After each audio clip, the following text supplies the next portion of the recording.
You're listening to an Airwave Media Podcast. USAA knows dynamic duos can save the day, like superheroes and sidekicks, or auto and home insurance. With USAA, you can bundle your auto and home and save up to 10%. Learn more and get a quote at usaa.com/bundle. Restrictions apply. Hey, it's Paris. You know I love sparkly things, right? Like stars. Duh. And thanks to Hilton and Auto Camp, I just slept under them. Picture me, serving looks by the fire outside my luxurious Airstream, making s'mores with the kids, while a national park is our backdrop. The great outdoors meets Hilton hospitality. That's hot. Explore all the new ways to stay at Hilton.com. Hilton for the stay.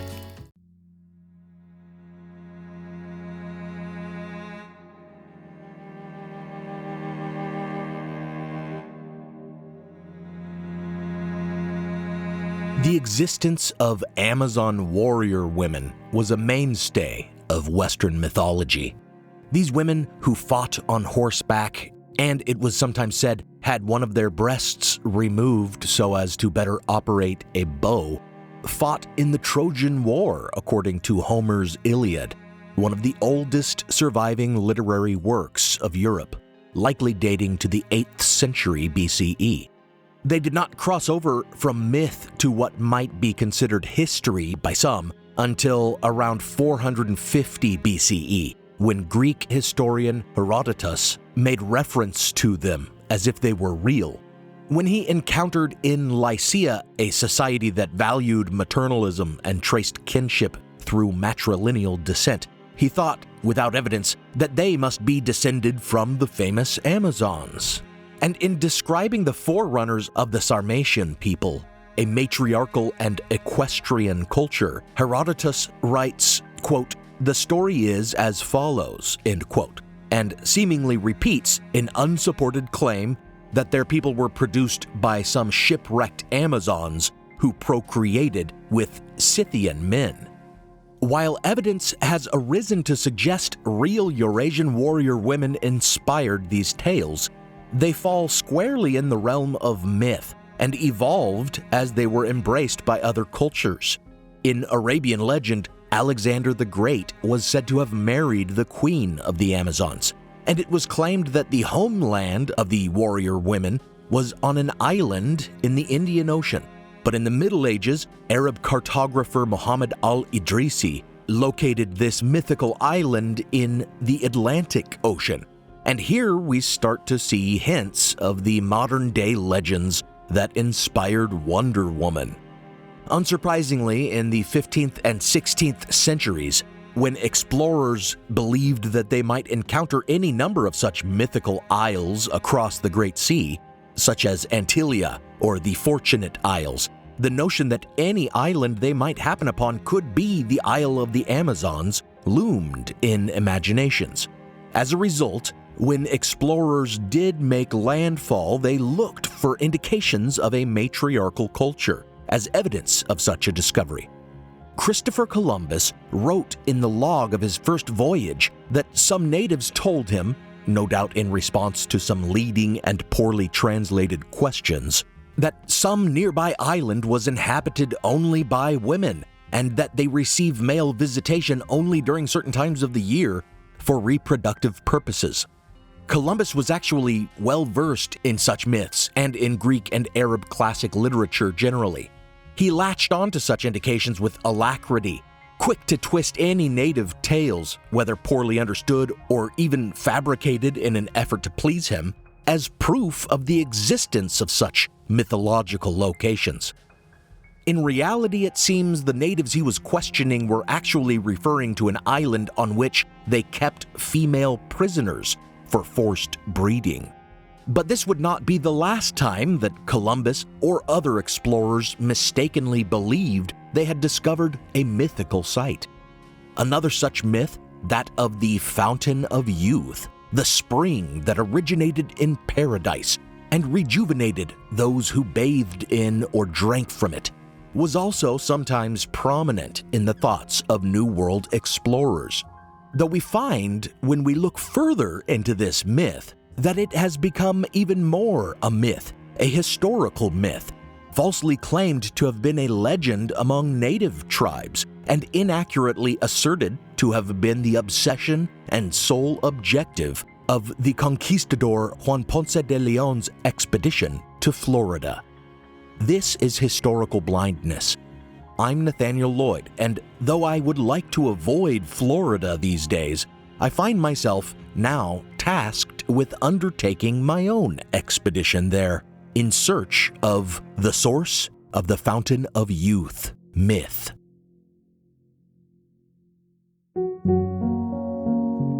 Before we start, I want to thank my new patrons, Jan Kyle, or is that Jan Kyle, and Brian Perlmutter.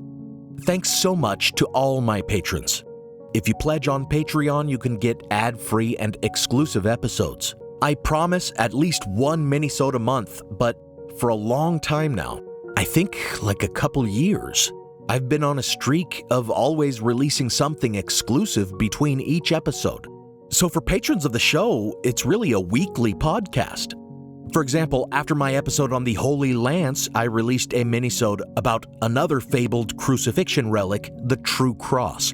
And after my episode on Lost Cities of Gold, I told the wild true story of the fake story that inspired the sunken city of Akator in Indiana Jones and the Kingdom of the Crystal Skull.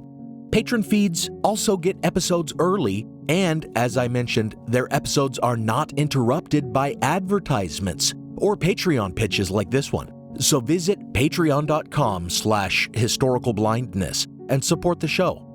Or you can support the show by making a one-time donation at historicalblindness.com/donate, or at the PayPal link in the show notes, or on Venmo at Historical Blindness. Now, on with the episode.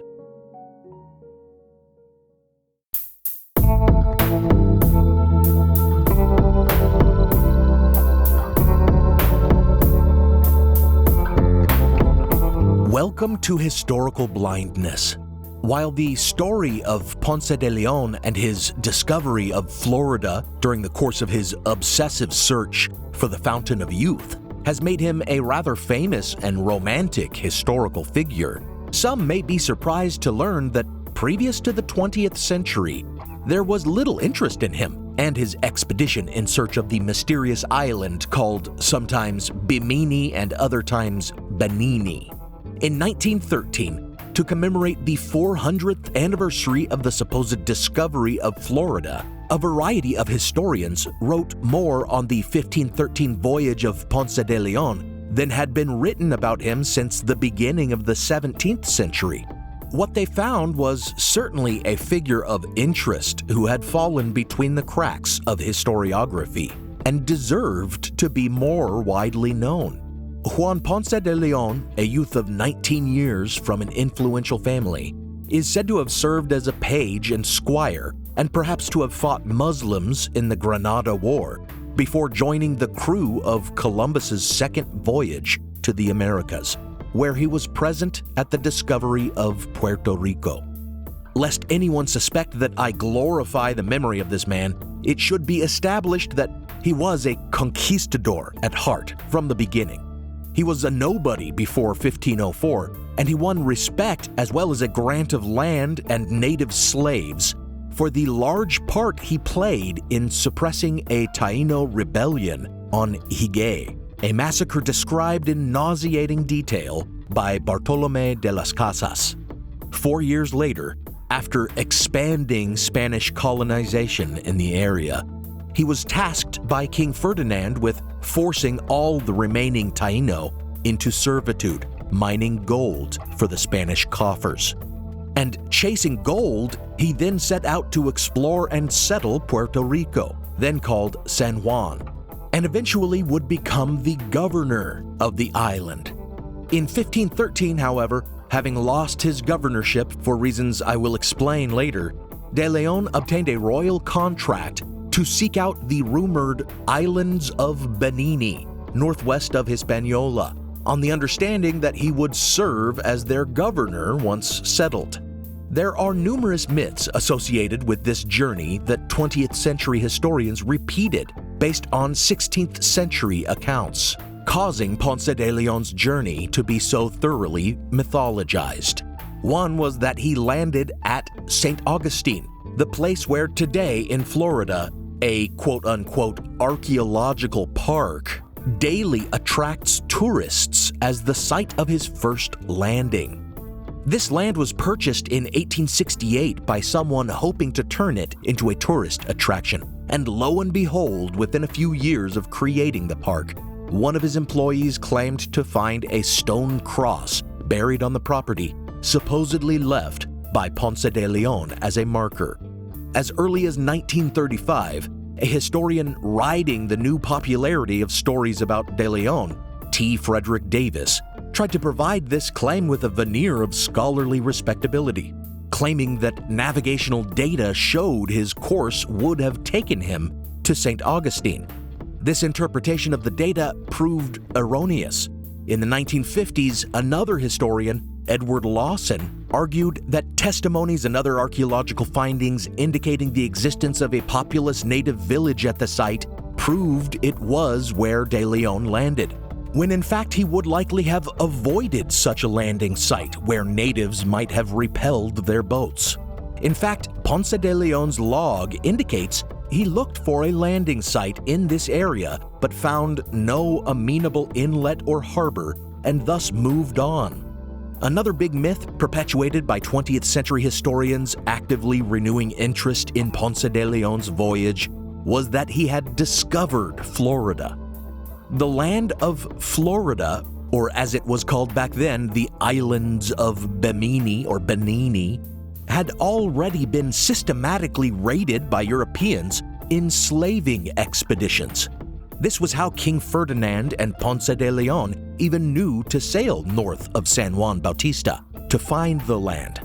His real legacy, his actual discovery, the Gulf Stream, that ocean current that would become so important as a marine highway, was largely overlooked by historians for a long time, overshadowed by the misconception that he had discovered Florida and by the myth that the whole purpose of his venture was to find the fabled Fountain of Youth.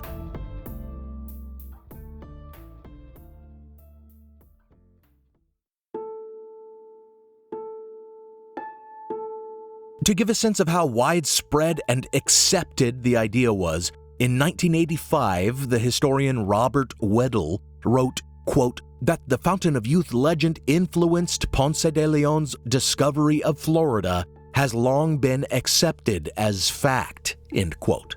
And though it did not prove the truth of it, the statement that it was accepted was surely accurate.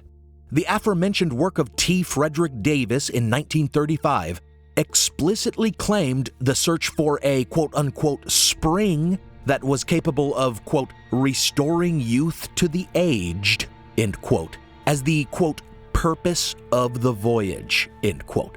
And he claimed that Ponce de León was drawn on this quest because there existed a, quote-unquote, Indian legend that this spring could be found on, quote, an island called Bimini, supposed by the Spaniards to be one of the Lucayos, or as we call them now, the Bahamas, end quote.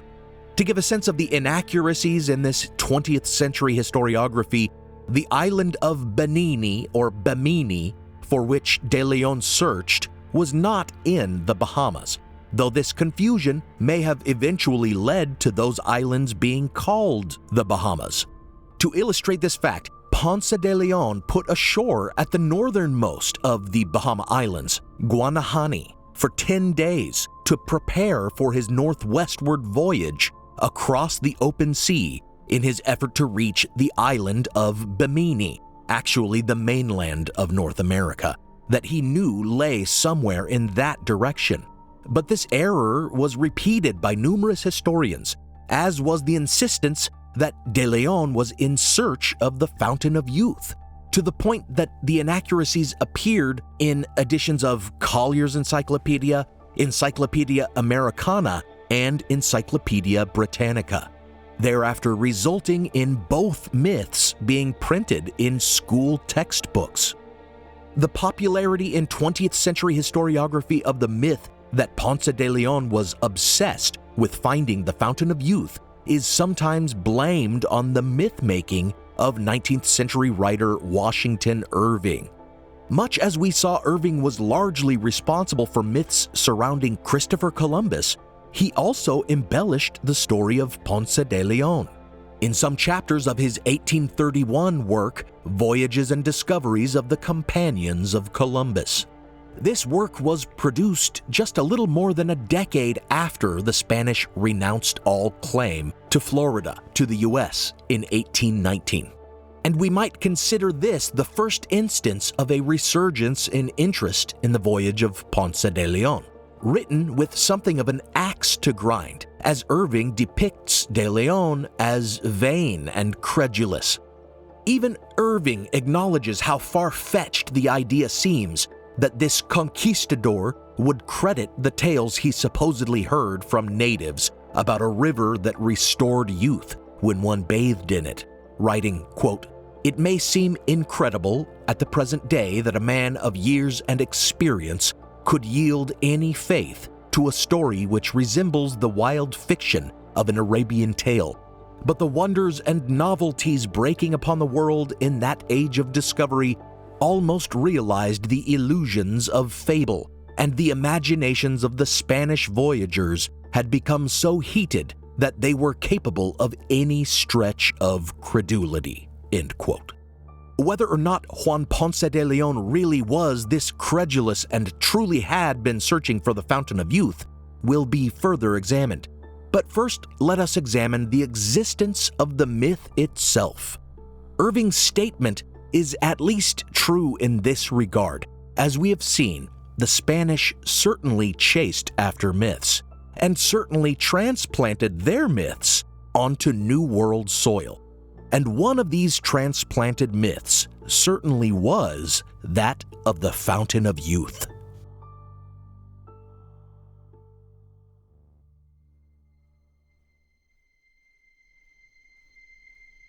In my episode on Christopher Columbus, I explained how the idea of Earth's roundness was not a novel idea Columbus had, as Washington Irving had suggested. But in truth, Columbus didn't even believe the world was round. He had a notion that it was more pear-shaped, with a kind of nipple atop it. And atop this nipple, he believed, was the Garden of Eden, at the point closest to heaven. While I call it a myth that Ponce de León was searching for the Fountain of Youth, it does seem clear that Columbus was searching for this terrestrial paradise. Columbus carried a book by Cardinal Pierre d'Ailly, which claimed that the earthly paradise must exist on some phantom island in the Atlantic, such as the Fortunate Isles, and Columbus treated the text like the authoritative source on global geography. He believed that in the Garden of Eden, from the Tree of Life, sprang a great fountain that served as the source of all the great rivers of the world. Indeed, when he reached the mouth of the Orinoco near Trinidad on his third journey, he wrote back to his royal patrons that he must have found that fount of life springing from paradise, for he had never dreamed of such a massive freshwater river.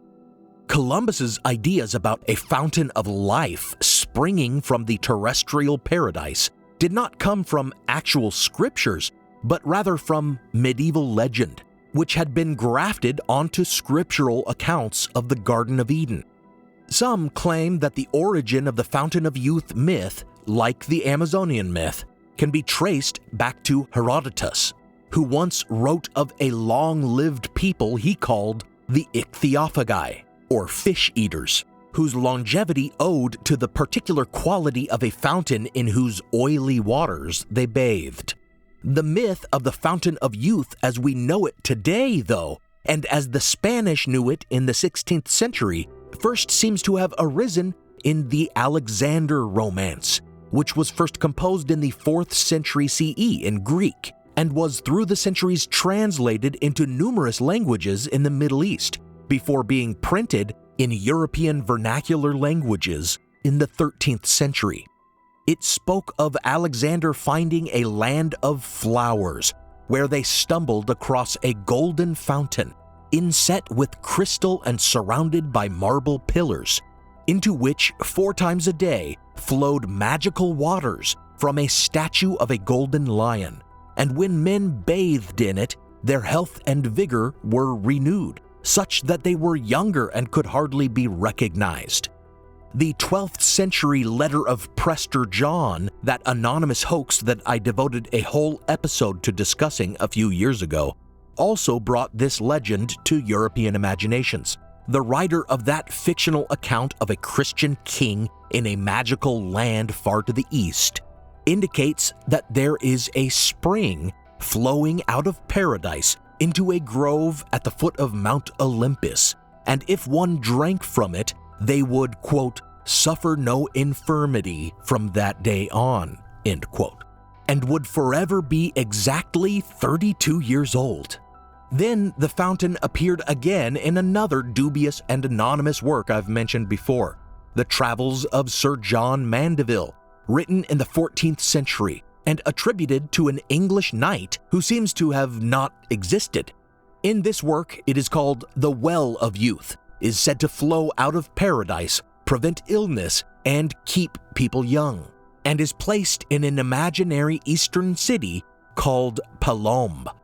Given Columbus's mistaken belief that he was sailing westward to reach the east, it was reasonable for him to think he might find such places as were described in these classical and medieval fantasies. But even other explorers and Spanish historians, after finally coming to the understanding that this was not the East they had set out to reach, but rather a new world, a new continent to them, the rumors persisted, encouraged, it seems, by the myths of natives that seemed to indicate the fountain's existence. Now for a brief intermission.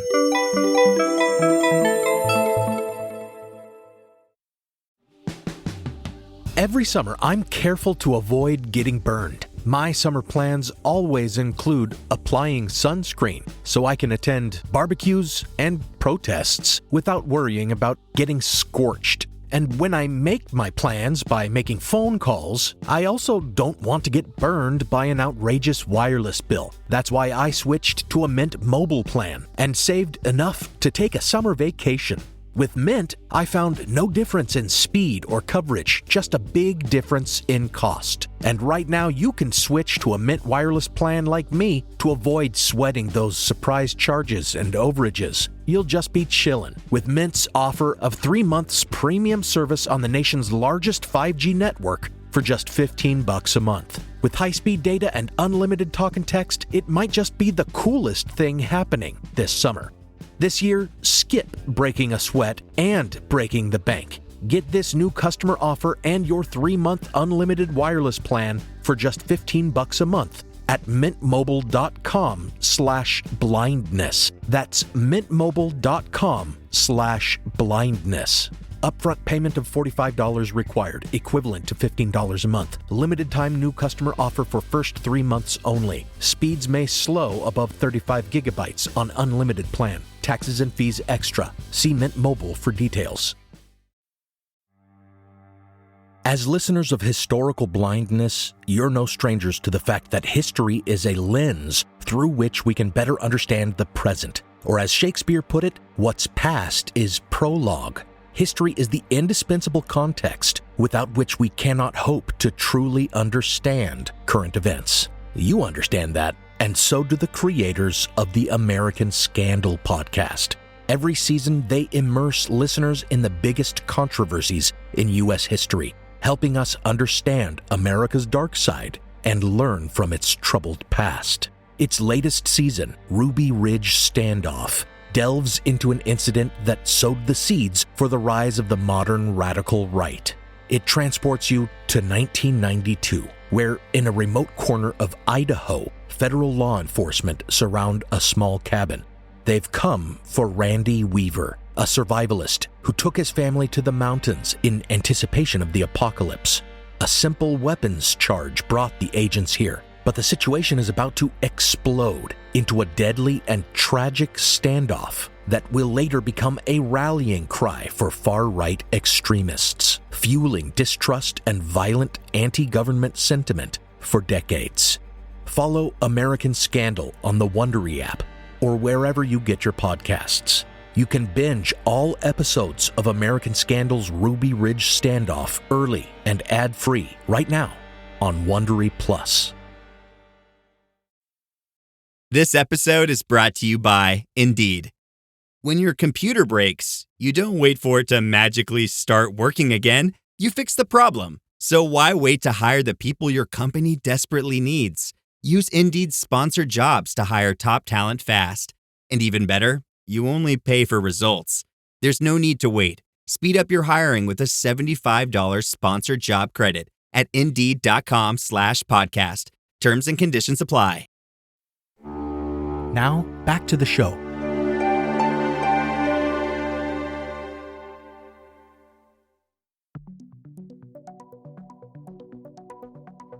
In 1516, in a letter to Pope Leo X, the Italian historian chronicling New World discoveries for Spain, Peter Martyr de Anghiera, mentioned a quote-unquote notable fountain on an island he called Boyuca, whose waters rejuvenated the old who drank them. In one of his later histories, he also shared the story of a native who had been made a slave and baptized a Christian, that his father had bathed in a magical fountain in Florida and been made young again. Some historians cite these early claims as evidence that the Fountain of Youth was a legend among natives and was the object of Ponce de León's voyage, even though Martyr, who would have spoken with Ponce de León in his research, never claimed this.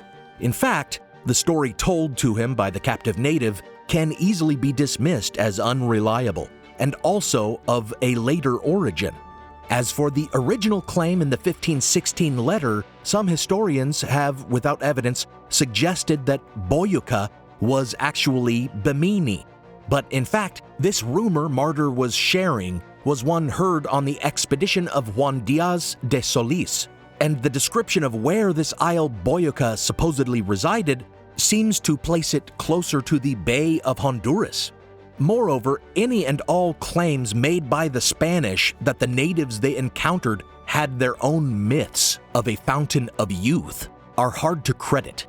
Bartolomé de las Casas, as well as Spanish friar Ramón Panay and others, after living with Caribbean natives and learning their languages, wrote numerous works detailing the nature of the customs and religion of the indigenous peoples of the West Indies, including accounts of their folktales and myths, and none mention anything resembling a fountain of youth. Each supposed rumor of a fountain of youth in the Caribbean, coaxed out of natives through poorly translated interrogation, rather tellingly placed the mythical spring in a different place. Thus, we might presume that all such quote-unquote rumors were actually just natives failing to entirely understand the meaning of the question, pointing the Spanish toward various ordinary sources of water.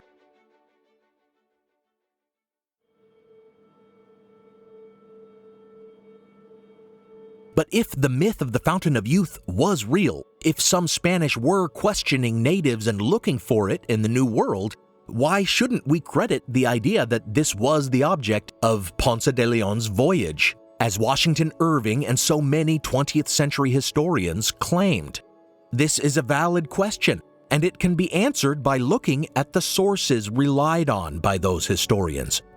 The most cited of all sources that claim Juan Ponce de León was searching for the Fountain of Youth is the work of Antonio de Herrera, whose history of Ponce de León's voyage, published in 1601, relied on the conquistadors' own log as primary source material. This very fact that it relied on Ponce de León's log, as well as the fact that de Herrera was the official historiographer of Spain at the time, seems to lend his work credence, even though it was written some 80 years after the voyage. The problem is that nothing in Ponce de León's log refers to the Fountain of Youth legend at all, and the only mentions of the myth appear in statements that de Herrera inserted, not based on the log at all.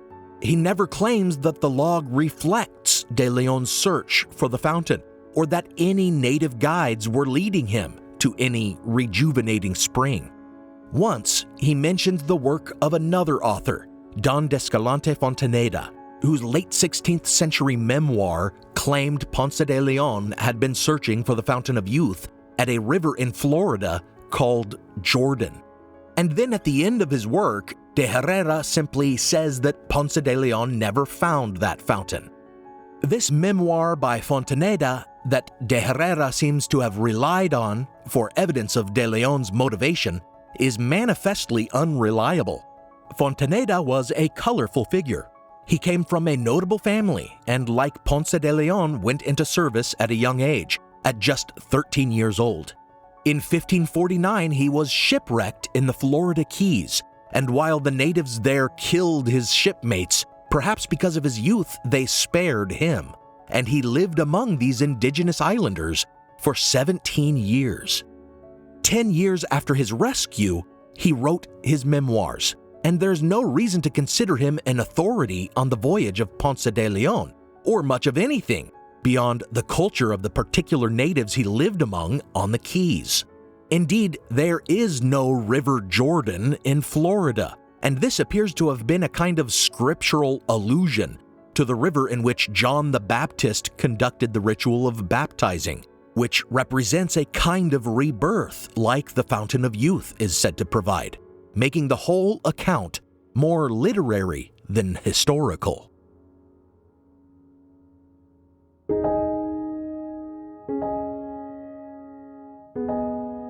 There was, however, one principal original source from which Fontaneda likely derived his account of Ponce de León's search for the Fountain of Youth, written in 1535 by Gonzalo Fernández de Oviedo.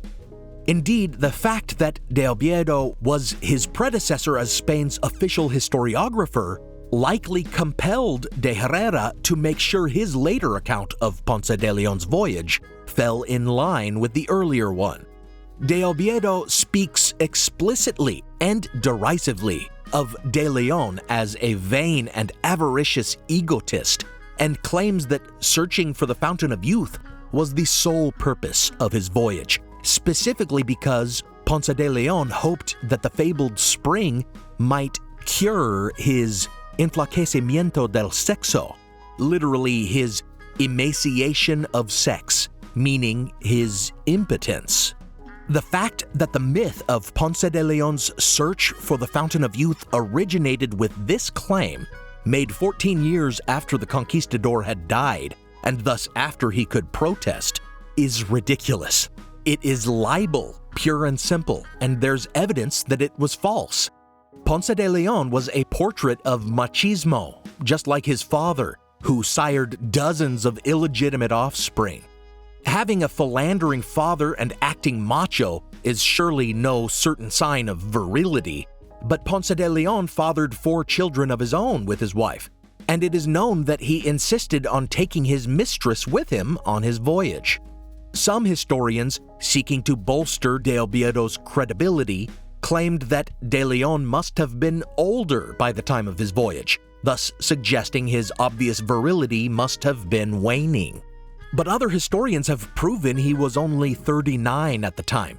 Then again, historians partial to de Oviedo's myth about his search for the fountain have suggested that it was not his own impotence he sought to cure with the waters of the fountain, but that of King Ferdinand, who was older and had married a younger woman. But this is pure speculation, and there is no evidence of it. In fact, just as Ponce de León's log makes absolutely no mention of the Fountain of Youth, so too his royal charter, the official patent issued by King Ferdinand, mentions nothing about searching for the Fountain of Youth. Rather, it indicates in precise details that the purpose and goal of his expedition was to explore and settle the large island of Bimini, which was actually not an island, but the continental mainland, and which Ponce de León named Florida after his landing because of the flowers he admired there. In truth, as we know today, Ponce de León's voyage was intended not to find a mythical fountain, but to find gold, and to expand the Spanish Empire. And on a more personal level, Ponce de León was seeking to re-establish his own power, which had recently been taken from him in a political struggle with Diego Colón, the son of Christopher Columbus. Unprecedented rights had previously been granted to Columbus for his discoveries, and his son came to the New World to seize power, taking the position of viceroy as his birthright and forcing Ponce de León out of power in Puerto Rico. King Ferdinand, who viewed Ponce de León as a faithful servant and resented the Columbus family's growing power, encouraged de León to establish himself in Florida as both a reward and to ensure he still had loyal governors in the region. Though it is admittedly speculation, the fact that Gonzalo Fernández de Oviedo wrote with such admiration about Christopher Columbus and was personally acquainted with Columbus's son, Diego Colón, suggests that perhaps his blatant slander of Ponce de León was simply a matter of personal bias against a man he had only heard about from friends who maligned his memory.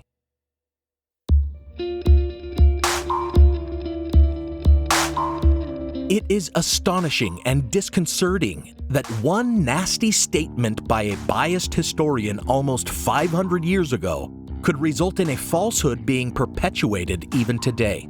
We see in this story how one unsupported statement is repeated by other historians through the ages, relying only on the views of historians who came before them rather than on primary source materials, none of which actually supports the claim that Florida was discovered in an effort to find a magical spring that grants eternal youth. In my principal source, Anatomy of an Historical Fantasy, the Ponce de León Fountain of Youth legend, published in Revista de Historia de America in 1998, Douglas Peck details each step of the way how this myth migrated from its Eurasian roots to the New World, how Oviedo maliciously made an unfounded claim about Ponce de León's vain preoccupation with it, and how this lie was carried through the centuries and embellished even by otherwise conscientious historians until it entered encyclopedias and textbooks. It took more than 450 years to set the record straight, and with the myth now firmly rooted as common knowledge in the minds of most Americans, who knows how long it will take to replace the myth in the public imagination. After all, the false version has become a foundational story in Florida.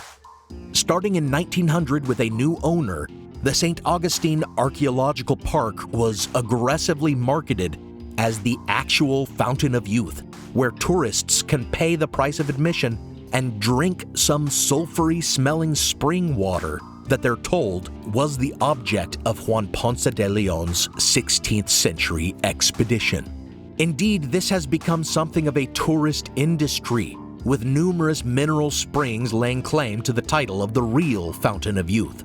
We might even see this as a theme in Florida's culture generally, with elderly retirees from all over the country moving there to find a new lease on life, and adults all over the world flying there to visit Disney World and feel young again. We could even see a parallel in the current political culture of Florida under their governor, who is determined to take his state and the country, if he ever manages to win higher office, backward rather than forward. And the idea of our national political culture reverting to a juvenile or infantile state should really scare all of us. Today, the concept of the Fountain of Youth survives mostly as a metaphor. Just as the Holy Grail and El Dorado have become metaphors for an ideal or perfect thing that we may pursue, so too the Fountain of Youth has come to represent anything that we may use or do or seek out that makes us healthy or young at heart. The term is used heavily in marketing health and wellness products, as well as aphrodisiacs. Though the products have changed, we find that the myth has long been used by snake oil salesmen to hawk whatever frauds they have on hand. And looking at the history of this myth, we find that maybe it was always used as a kind of deceptive marketing scam, to sell tickets to theme parks, to sell the idea of Florida, to sell a romantic version of European colonialism, and to sell a version of history tainted by myth.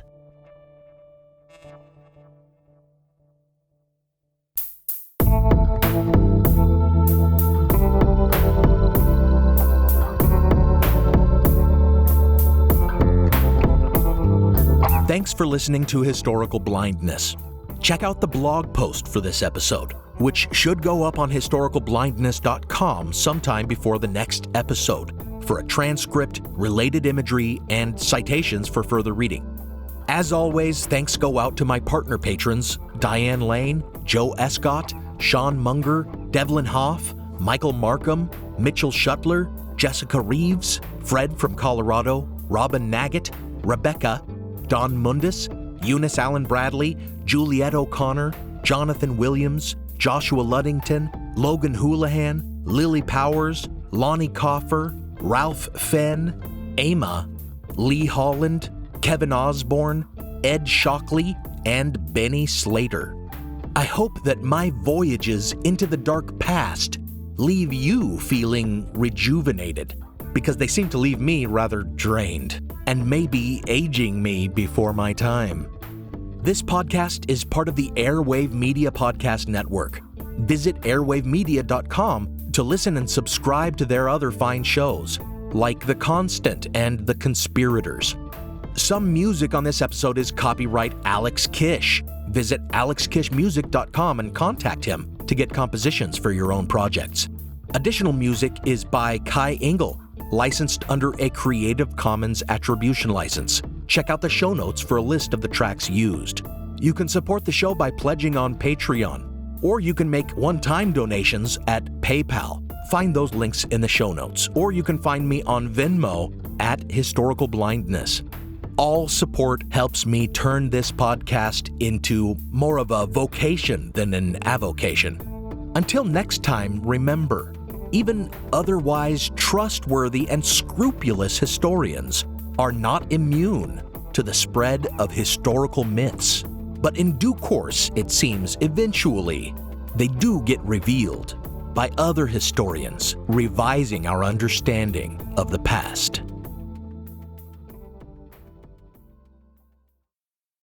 This episode is brought to you by Bluehost. You might not be a tech genius, but you want the website for your business to crush it. Thankfully, Bluehost makes it easy. Customized, optimized, and monetized. Everything exactly how you want with AI. Your site can be up within minutes, and the search engine tools even help you get more site visitors. Whatever your passion project is, set it up with Bluehost. With their 30-day money-back guarantee, what have you got to lose? Head to Bluehost.com to start now. History isn't black and white, yet too often it's presented as such. Grey History, the French Revolution, is a long-form history podcast dedicated to exploring the ambiguities and nuances of the past. From a revolution of hope and liberty to the infamous Reign of Terror, you can't understand the modern world without understanding the French Revolution. So search for the French Revolution today.